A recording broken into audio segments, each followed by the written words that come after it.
வணக்கம். நான் பார்த்து சமைத்தேன் பொன்னி. இன்றைக்கி நான் லஞ்சுக்கு ஆலு ரைஸ் தான் பண்ண போகிறேன். இங்கே ஆலுவை வேக வச்சு வச்சுருக்கேன். அதில் கொஞ்சம் மஞ்சப்பொடியும் போட்டு நல்லா வேக வச்சு வச்சுருக்கேன். மேலே ஒரு ஸ்பூன் கடலைப்பருப்பும் போட்டு சேர்த்தே வேக வச்சுருக்கேன். அதுக்கு போட வேண்டிய வெஜிடபிள்ஸ்லாம் கட் பண்ணியிருக்கேன். டொமேட்டோ, ஆனியன், இதுலேயே கொஞ்சம் கேரட்டும் இருக்குது. அந்த ஓரமாக இருக்கிறது அந்த வெங்காயத்தாள், அதுக்கப்புறம் இது ஆனியன்ஸு. இப்போது நம்ம இதை எப்படி பண்ணுறதுன்னு காமிக்கிறேன். கடாயில் 2 டேபிள் ஸ்பூன் தேங்காய் எண்ணெய் விட்டுருக்கேன். இதில் கொஞ்சம் ஜீரகத்தை போட்டிருக்கேன். இப்போ ஒரு வெஜிடபிளாக போட்டுடலாம். முதல்ல இதில் வெங்காயத்தை போட்டுட்டு அதுக்கப்புறம் மற்ற வெஜிடபிள்ஸில் ஒவ்வொன்றா போட்டு கொடுத்துட்றேன். இப்போ வெங்காயம் நல்லா வதங்கிடுத்து நம்ம மற்ற வெஜிடபிள்ஸையும் இது கூட போட்டுடலாம். இப்போ அதுக்கு உப்பும் போட்டு கொடுத்துட்டு அது நல்லா வதங்கிடுத்து. இதுக்கு தனியா பவுடரும் மிளகா பொடியும் நான் போட்டு கொடுத்துருவேன். கொஞ்சம் ஜீரக பவுடரும் போடுவேன். ஜீரகமும் பெருங்காயமும் உருளைக்கிழங்கோடு ரொம்ப நல்லா சேரும். நான் கொஞ்சம் மஞ்சப்பொடி ஏற்கனவே போட்டுட்டேன். போடாதுன்னா கொஞ்சம் கூட போட்டுக்கிறேன். பெருங்காயமும் நான் ஆட் பண்ணிக்கிறேன். இப்போ வேக வச்ச உருளைக்கிழங்கையும் இது கூட போட்டுட்டேன். நிறைய பட்டாணியும் நான் போட்டிருக்கேன், பச்சை பட்டாணியும். அது கொஞ்சம் நல்லா வதங்கிட்டு ட்ரை மசாலாஸ்லாம் ஆட் பண்ணிடுறேன். எல்லா ட்ரை மசாலாஸும் ஆட் பண்ணிவிட்டு கொஞ்சம் சோம்பு பவுடரை ஆட் பண்ணியிருக்கேன். கொஞ்சம் ஆம்ச்சூர் பவுடர் போட்டு கொடுத்துட்டேன். கரம் மசாலா பவுடர், சாட் மசாலா எல்லாமே போட்டு கொடுத்து இது கொஞ்சம் அதெல்லாம் போட்டால் தான் நல்லா டேஸ்ட்டாக இருக்கும். இப்போ உப்பு நான் ஏற்கனவே போட்டிருக்கேன். சாதத்தை போட்டுட்டு உப்பு போடுமா என்னென்னு செக் பண்ணிக்கலாம். இங்கே நான் சாதம் வெடித்த சாதத்துலேருந்து கொஞ்சம் எடுத்துகிட்டு அதை ஆற வச்சுருக்கேன். இது கூட போட்டு கலக்கிறதுக்காக. நான் இன்றைக்கி பாஸ்மதி ரைஸ்லாம் போடலை. எப்போதும் சாப்பிட்றதுக்கு நான் என்ன ரைஸ் போடுவேனோ அந்த ரைஸை போட்டு சாதாரணமாகவே வேக வச்சு வச்சுருக்கேன். இப்போ அந்த சாதத்தை போட்டுட்டு எல்லாத்தையுமே நல்லா இலக்கி கொடுக்குறேன். இது நல்லா ரொம்ப இலக்கிட்டு அது உடஞ்சி கடிஞ்சு போயிடாமல் கொஞ்சம் லேசாக நம்ம இலக்கிக்கலாம்.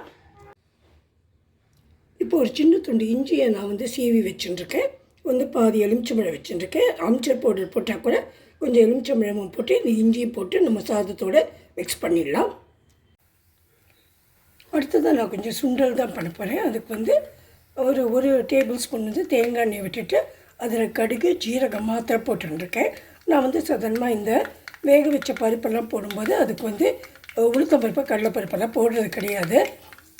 இங்கே பெருங்காயம் வச்சுருக்கேன், கருவேப்பிலை வச்சுருக்கேன், இதையும் போட்டுருவேன்.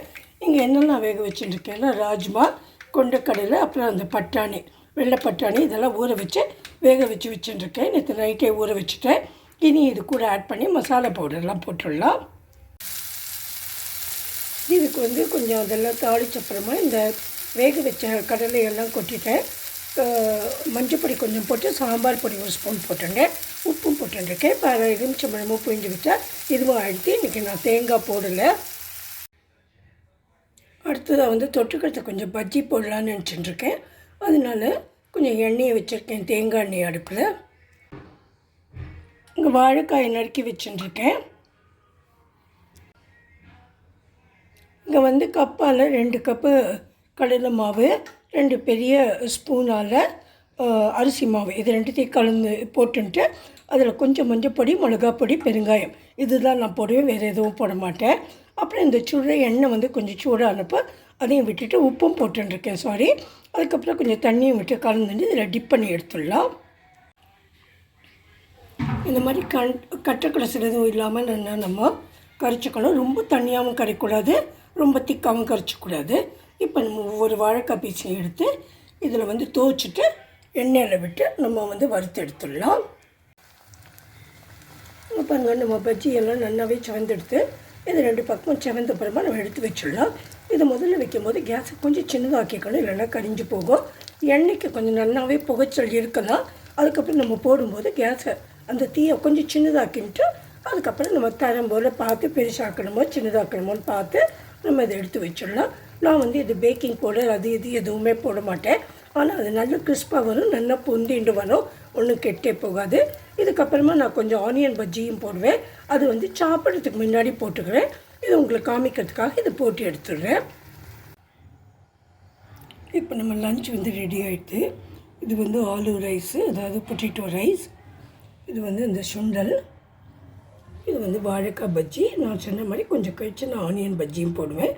இதுதான் இன்றைக்கி லஞ்சு. இதுக்கு மேலே வந்து கொஞ்சம் இந்த ஸ்ப்ரிங் ஆனியன் போட்டுட்டு கொத்தமல்லியும் போட்டிருக்கேன். ஒரு ஸ்பூன் நெய்யும் விட்டுருக்கேன். Thank you very much. If you like my video, please subscribe to my channel. Thanks a lot for watching. Have a great day. Thank you.